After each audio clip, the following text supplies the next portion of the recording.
The story of Copernican Revolution is the classic example of a major shift in worldview.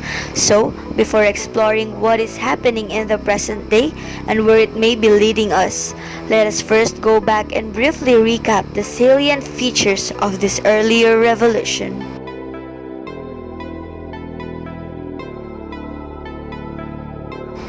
A famous philosopher and astronomer, Claudius Ptolemy, stated that the planets, as well as the sun and the moon, moved in a circular motion around the earth. The sun and moon's revolution explained the existence of days and nights. He believed that the earth was at the center, a concept known as geocentrism. Back then, everyone knew that the earth stood still at the center of the universe. This view of the universe, cumbersome as it was, survived virtually unchallenged for 1300 years, until the early 16th century when the Polish astronomer Nicholas Copernicus put forward a radically different model.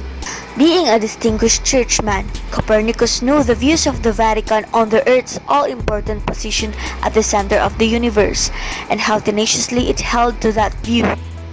In proposing his theory, he was not just challenging orthodox science, he was challenging the established religious view of the reality, which in those days held even greater sway than the scientific view. So, fearing the wrath of the church, he kept his ideas to himself for 30 years. Only as he was nearing death, and feeling that he did not want to take this important knowledge with him to the grave, did he finally decide to publish his little book on the revolutions of the celestial spheres. When it was eventually published in 1543, Copernicus first saw a copy on the day he died. It was immediately placed on the papal index of forbidden books.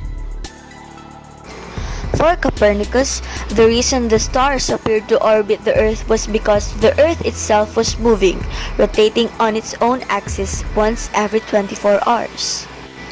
He suggested that the center of the solar system was not the Earth but actually the Sun, a concept known as heliocentrism. His theory states that the Earth itself is just another planet, also in orbit around the Sun. Although this was not a totally new theory, a little-known Greek philosopher Aristarchus had advanced the idea that the Earth and the other planets moved around the Sun in 270 BC.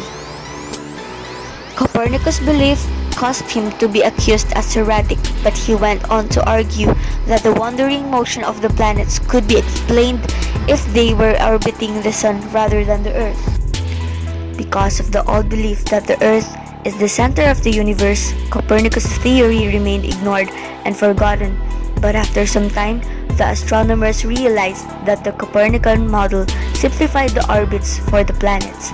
It also answered issues that could not be explained using the geocentric model. Other works that supported this model started to emerge as well. An Italian scientist, Galileo Galilei, took up an interest in planetary motions. Utilizing the newly invented telescope, he found convincing evidence in favor of the Copernican model. He saw that Venus had phases just like the moon, when only half or crescent of it would be lit, which is what would happen if Venus orbited the Sun. He also found that Jupiter had its own moons in orbit around it, dispelling the idea that everything went around the Earth. At the same time as Galileo was making his critical observations of the planets, a German mathematician, Johann Kepler, was putting into place another key piece of the puzzle. Kepler to work on the motion of Mars, the planet with the most troublesome orbit. Kepler's breakthrough was the discovery that the movements of Mars and all of the other planets could be accounted for without any need of epicycles if their orbits were ellipses rather than circles. But as to why the orbits should be ellipses rather than circles, he had no idea. The final piece of the puzzle was put in place some 50 years later by the English mathematician Sir Isaac Newton. He realized that heavenly bodies were governed by exactly the same laws as earthly objects. The force that causes an apple to fall is the same force that holds the moon in its orbit around the Earth. Working out the resulting equations of motion, he established that any orbiting body would indeed move in an ellipse, just as Kepler had discovered. The revolution was now complete and eventually accepted by the people in a period which was called the birth of modern astronomy, which also began the scientific revolution.